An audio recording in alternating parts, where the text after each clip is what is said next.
6 ಮಕ್ಕಳು ಅಲ್ಲಿ ವಿದ್ಯಾಭ್ಯಾಸ ಪಡೀತಾರೆ.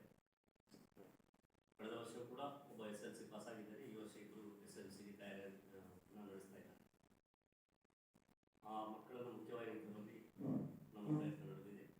ನಮ್ಮ ಎಲ್ಲ ಹಿರಿಯ ಇಲ್ಲಿ ಇರುವಂಥ ಪುಷ್ಪಾವತಿ ರಾಧಾಕೃಷ್ಣರವರು, ನಮ್ಮ ಮಣಿಪಟ್ಟ ರಾಧಾಕೃಷ್ಣರವರು, ಹಾಗೆ ನಿಮ್ಮ ಸಹೋದ್ಯೋಗಿ ಶರೀಫ್ ಅವರು, ಮತ್ತು ನಮ್ಮ ಮಾತೃ ಸಮಾನರಾದಂಥ ಶ್ರೀಮತಿ ಹೇತ್ರಾವತ್ ಅವರು, ಹಾಗೆ ಸುರಯ್ಯ, ಇವರೆಲ್ಲ ನಮ್ಮ ಟ್ರಸ್ಟಿಗಳಾಗಿದ್ದಾರೆ.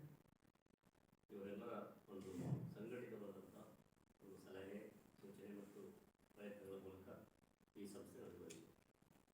ಕೊರೋನಾ ಸಂದರ್ಭದಲ್ಲಿ ನಾವು ನಿರಂತರವಾಗಿ 29 ದಿನಗಳ ಕಾಲ ಕಾರ್ಮಿಕರ ಸಂಘದ ಜೊತೆ ಸೇರಿ ಇಡೀ ವಲಸಿಗ ಕಾರ್ಮಿಕರಿಗೆ ಊಟದ ವ್ಯವಸ್ಥೆಯನ್ನು ಮಾಡಿದ್ದು ಕೂಡ ನಿಮಗೆಲ್ಲರೂ ಗೊತ್ತಿದೆ ಮತ್ತು ನೀವು ಅದಕ್ಕೆ ಸಾಕಷ್ಟು ಮಾಹಿತಿಯನ್ನು ಸಾರ್ವಜನಿಕರಿಗೆ ಕೊಟ್ಟಿದ್ದೀವಿ. ಅದಲ್ಲದೆ ಅನೇಕ ಆರೋಗ್ಯ ಶಿಬಿರಗಳನ್ನು ಏರ್ಪಡಿಸಿದ್ದೇವೆ. ಜೊತೆಗೆ ನಾವು ಅನೇಕ ಆರೋಗ್ಯದಿಂದ ವಂಚಿತರಾದಂಥ ಕ್ಯಾನ್ಸರ್ ಮುಂತಾದ ರೋಗಿಗಳಿಗೆ ಅವರ ಸಂಪೂರ್ಣವಾಗಿ ಗುಣಮುಖರಾಗುವವರಿಗೆ ಚಿಕಿತ್ಸೆಯನ್ನು ಕೊಡಿಸಿದ್ದೇವೆ. ಇವೆಲ್ಲವೂ ಅಲ್ಲದೆ ಈ ಬಾರಿ ನಾವು 2 ಹೊಸ ಯೋಜನೆಗಳನ್ನು ಕೈಗೊಂಡಿದ್ದೇವೆ. ಒಂದು, ನನ್ನ ಮಾತೃಶ್ರೀಯವರು ಕಳೆದ ವರ್ಷ ತೀರ್ಪಡೋದ್ರಿಂದಾಗಿ ಮತ್ತು ನನ್ನ ತಂದೆಯವರು ಸರ್ಕಾರಿ ಶಾಲೆಗಳ ಬಗ್ಗೆ ಬಹಳಷ್ಟು ಕಾಳಜಿ ವಹಿಸಿದರು. ಜೂನಿಯರ್ ಕಾಲೇಜ್ ಇರ್ಬೋದು, ಗಾಂಧಿನಗರ ಶಾಲೆ ಇರ್ಬೋದು, ಅಥವಾ ಅಲ್ಲಿ ಶಾಸ್ತ್ರಿ ಸರ್ಕಲ್ನಲ್ಲಿರುವ ಸರ್ಕಾರಿ ಶಾಲೆ ಇರ್ಬೋದು, ಇದರಲ್ಲೆಲ್ಲ ಪೂರ್ತಿಯಾಗಿ ತೊಡಗಿಸಿಕೊಂಡಿದ್ವಿ. ಹಾಗೆ ಅವರ ಇಬ್ಬರ ಹೆಸರಲ್ಲಿ ದೇವಕಿ ಬಾಲಕೃಷ್ಣ ಎಕ್ಸಲೆನ್ಸ್ ಅವಾರ್ಡ್ ಅನ್ನುವಂಥ ಒಂದು ಪ್ರಶಸ್ತಿಯನ್ನು ನಾವು ಈ ಬಾರಿ ಪ್ರಾರಂಭ ಮಾಡುತ್ತೇವೆ. ಅದನ್ನು ಅತ್ಯುತ್ತಮ ಶಿಕ್ಷಕರಿಗೆ ಕೊಡೋದಕ್ಕೆ ತೀರ್ಮಾನ ಮಾಡಿದ್ದೇವೆ.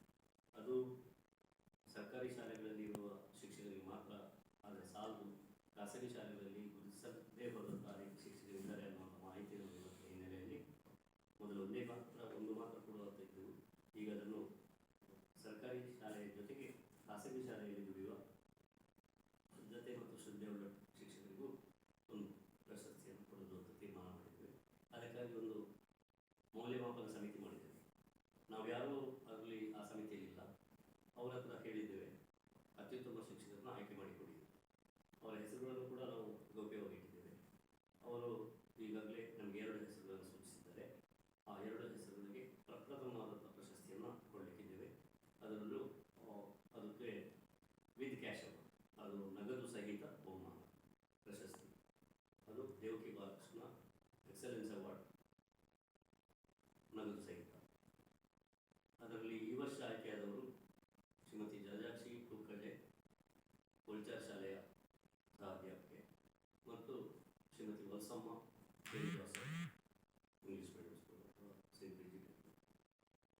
ಈ 2 ಶಿಕ್ಷಕರು ಆಯ್ಕೆಯಾಗಿದ್ದಾರೆ ಅಂತ ನಮಗೆ ಆಯ್ಕೆ ಸಮಿತಿ ತಿಳಿಸಿದ್ದಾರೆ. ಇದಲ್ಲದೆ ಅವರಲ್ಲದೆ ಈ ಒಂದು ಯೋಜನೆ ಅಲ್ಲದೆ ನಮಗೆ ಕೆಲವು ಸೂಚನೆಗಳು ಬಂದಿವೆ. ಅನೇಕರು ಒಂಟಿ ಜೀವನ ನಡೆಸ್ತಾರೆ, ಜೀವನೋತ್ಸವ ಕಳ್ಕೊಂಡಿದ್ದಾರೆ.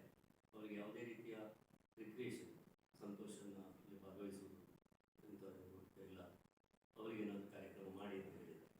ಅದನ್ನು ನಾವು ಗಮನದಲ್ಲಿಟ್ಟುಕೊಂಡು ಮುಂದಿನ ತಿಂಗಳಿನಿಂದ ನವರಾತ್ರಿ ಕಳೆದ ನಂತರ ಒಂದು ವಾರದಲ್ಲಿ 1 ದಿನ, ಬಹುಶಃ ಭಾನುವಾರ ಇರ್ಬೋದು, ಅಂಥವರಿಗೆ ನಮ್ಮ ಸಂದೀಪ್ ಶಾಲೆಯ ಸಭಾಂಗಣಕ್ಕೆ ಕರೆದು ಅವರಿಗೆ ಒಂದು ಸಂತೋಷದಿಂದ ಇರುವಂತೆ, ಅದು ಸಣ್ಣ ಪುಟ್ಟ ಸಂಗೀತ ಇರ್ಬೋದು, ಹಾಡುಗಳನ್ನು ಹಾಡಿಸೋದಾಗಿರ್ಬೋದು, ಅಥವಾ ಏನಾದರೂ ಸಾಂಸ್ಕೃತಿಕ ಕಾರ್ಯಕ್ರಮ ಮಾಡಿ ಅದರಲ್ಲಿ ಅವರು ಭಾಗಿಯಾಗುವಂತೆ ನೋಡ್ಬೋದು.